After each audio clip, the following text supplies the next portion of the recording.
तीनों निगमों की टीम ने बैठ के किया है और हमारा पहला फर्ज है कि दिल्ली की जनता की जान बचानी है, कोरोना संकट से उनको मुक्ति दिलानी है। प्रधानमंत्री जी के इस संदेश के साथ कि हमें अभी एहतियात बरतने हैं और उसी के अंतर्गत जो 3 दिन का लॉकडाउन लगाया गया उसका हम लोग पालन करेंगे। और हम दिल्ली की जनता से इस अपील के साथ कि साथ मिलकर चलना होगा। भारतीय जनता पार्टी दिल्ली नगर निगम पूरी तरह से केंद्र में बैठे मोदी सरकार पूरी तरह से आपके साथ है और जरूरत पड़ी तो हम केंद्र सरकार से भी अभी अनुरोध करने वाले हैं कि हम किस तरह से और अच्छा काम कर सकते हैं। यही बात मैं कहने के लिए आपके बीच आया हूं। आपका बहुत बहुत धन्यवाद। दिल्ली की जनता, दिल्ली के लोगों की सुरक्षा कोरोना से बचाने के लिए बहुत जरूरी है कि मिलकर काम करना है और मिलकर काम करेंगे। निगम पूरी तरह मुस्तैद है। निगम अपने कर्तव्य में लापरवाही 1% भी नहीं करेगा, इस वादे के साथ। बहुत बहुत धन्यवाद। नमस्कार। जयप्रकाश जेपी जी नई दिल्ली के महापौर है, तो इनसे कहूँगा वो कुछ विषय। इसमें एक हमने जितने निगम पार्षद हैं उनको कहा है कि अपने एरियाज का एक व्हाट्सएप ग्रुप बनाइए और उस व्हाट्सएप ग्रुप में कोई भी अगर कोई ग्रीवेंस आती है उसको तुरंत आप टेकअप कीजिए और उसको कंसर्न निगम के कर्मचारी को, अधिकारी को दीजिए।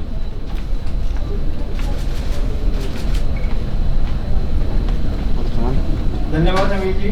धन्यवाद। इस महत्वपूर्ण प्रेस वार्ता में उपस्थित हमारे दिल्ली प्रदेश के अध्यक्ष आदेश गुप्ता जी, हमारे दोनों महापौर निर्मल जैन जी, अनिमता जी, हमारे मीडिया प्रमुख नवीन जी और सारिका जी। दोस्तों, आज तीनों निगमों की एक महत्वपूर्ण बैठक, हाई लेवल बैठक 1 बजे दिल्ली प्रदेश के अध्यक्ष माननीय आदेश गुप्ता जी के नेतृत्व में सिविक सेंटर में हुई है, जिसमें हमने सिर्फ एक ही संदेश दिया है कि इस संकट की घड़ी में दिल्ली की जनता के साथ, दिल्ली सरकार के साथ और भारत सरकार के नेतृत्व में हम कदम से कदम मिला के चलेंगे। हमसे जो सहयोग चाहिए हम 2 कदम आगे बढ़ कर सहयोग करेंगे। इस समय हम सबका सिर्फ एक ही मकसद है, वो मकसद है दिल्ली की जनता को राहत पहुंचाना। सारा विषय माननीय प्रदेश अध्यक्ष जी ने आपके सामने रखा है, लेकिन फिर भी मैं आपको बताना चाहता हूं कि ये 2 दिन का जो लॉकडाउन है, इसका नगर निगम होने के नाते हम सदुपयोग करेंगे और जितने भी क्षेत्र हैं उन सबको सैनिटाइज करने के लिए हम गहन ड्राइव जो होती है पूरा उसको चलाएंगे। और हमारे सभी पार्षद ये 2 दिन, चाहे कोई भी क्षेत्र हो, चाहे देहात गांव का क्षेत्र हो, चाहे झुग्गी झोपड़ी हो, चाहे व्यापारिक क्षेत्र हो, चाहे रीसेटलमेंट कॉलोनी हो, सब जगह मैक्सिमम सैनिटाइजेशन का कार्य हो जाए, उसके लिए संकल्प होकर हम काम करेंगे। और कल भी हमने हिंदुरा हॉस्पिटल और बालाग्राम अस्पताल का निरीक्षण किया था और आदेश जी के आदेशानुसार सारी तैयारी हमने कर ली है।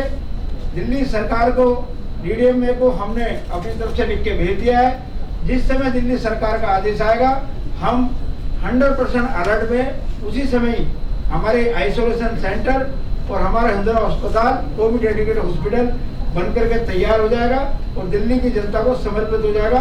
धन्यवाद। कोई सवाल? आप लोगों ने कहा कि सारे जो पार्षद हैं अपने अपने वार्डों में घूमेंगे। सवाल ये उठता है कि पिछले बार आपके जो कर्मचारी हैं जिनकी कोरोना में ड्यूटी लगती है, उनको कई तरह की जो एहतियात जो बरतने थे, बहुत तरह के सेफ्टी मेजर्स थे वो प्रोवाइड नहीं हुए थे उनको। तो इस बार क्या उनका? देखिए, पिछली बार भी हमने 36 डॉकिंग स्टेशन बनाए थे। जितने भी रेड जोन एरिया थे, कंटेनमेंट एरिया थे, उनमें सफाई कर्मचारी जो सफाई करने जा रहे थे या सैनिटाइज करने जा रहे थे, हमारे डॉकिंग स्टेशन से वो पीपीई किट पहन करके जाते थे, मास्क पहन के जाते थे और ग्लव्स पहन के जाते थे। और जब वहाँ से वापस आते थे वहीं पर उनको नहाने की व्यवस्था होती थी और वहीं पर इनको रिफ्रेशमेंट दिया जाता था। इस बार भी अगर जरूरत पड़ेगी तो हम ऐसे डॉकिंग स्टेशन स्थापित कर देंगे। जैसे अभी देखा जा रहा है दिल्ली के डिप्टी सीएम जो है गोवा में प्रचार चुनाव में लगे हुए हैं, उनके एक मंत्री गोपाल राय उत्तराखंड में लगे हुए हैं, बीजेपी के भी तमाम बड़े लीडर को देखा जाए तो बंगाल चुनाव में लगे हुए हैं। क्या पिछली बार जिस तरह से दिल्ली में कोरोना का प्रकोप बढ़ा था कि 2 बार गृह मंत्री भी आए थे, इस बार भी क्या लगता है कि गृह मंत्री जी को आना चाहिए? और जिस तरह से बंगाल में चुनाव प्रचार चल रहा है वहाँ देखा जा रहा है कि ना तो सोशल डिस्टेंसिंग है, ना फेस का मास्क है, कई बार गृह मंत्री का भी जो देखा जा रहा है। देखिए, दिल्ली सरकार पिछली बार दिल्ली सरकार को 4 बार कोर्ट से फटकार लगी थी और दिल्ली गवर्नमेंट ने उस समय बहुत लापरवाही बरती थी। केंद्र सरकार ने इंटरव्यू किया था और मामले को सुधारा था, कोरोना की स्थितियों को सुधारा था। आज जो उपराज्यपाल जी ने बात की है सीएम से और ये सब किया है, मुझे लगता है कि दिल्ली सरकार की जिम्मेदारी है, लेकिन इस महामारी के वक्त अगर जरूरत पड़ी तो 100% केंद्र सरकार पूरी मदद के लिए तैयार है। अभी जो 10,000 बेड का कोविड केयर हॉस्पिटल वो भी दोबारा से रिस्ट्रक्चर हो रहा है, उस पर भी तैयारी चल रही है और जरूरत पड़ी दिल्ली के लोगों की जान बचाने के लिए हर मदद करने के लिए भारतीय जनता पार्टी केंद्र सरकार तैयार है। कर्फ्यू में बताते समय केजरीवाल जी ने कहा है कि दिल्ली में बेड कभी नहीं होगी, जबकि दिल्ली कोरोना आया है उसमें हर जगह 2 बेड्स, अधिकतर बेड्स या तो 9 बेड्स है या फिर 50 से नीचे। तो आपकी प्रतिक्रिया?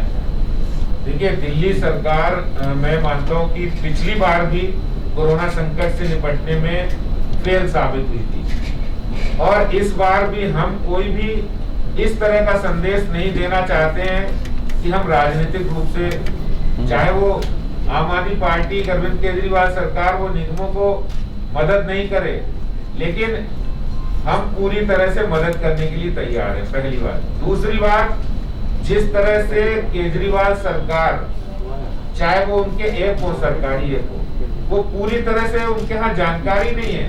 अगर वहाँ जानकारी ये होनी चाहिए कि कितने बेड्स इस अस्पताल में है खाली, कितने आईसीयू बेड हैं, वो जानकारी ही गलत है, तो उनके सारे ऐप में बिल्कुल फेल हो गए।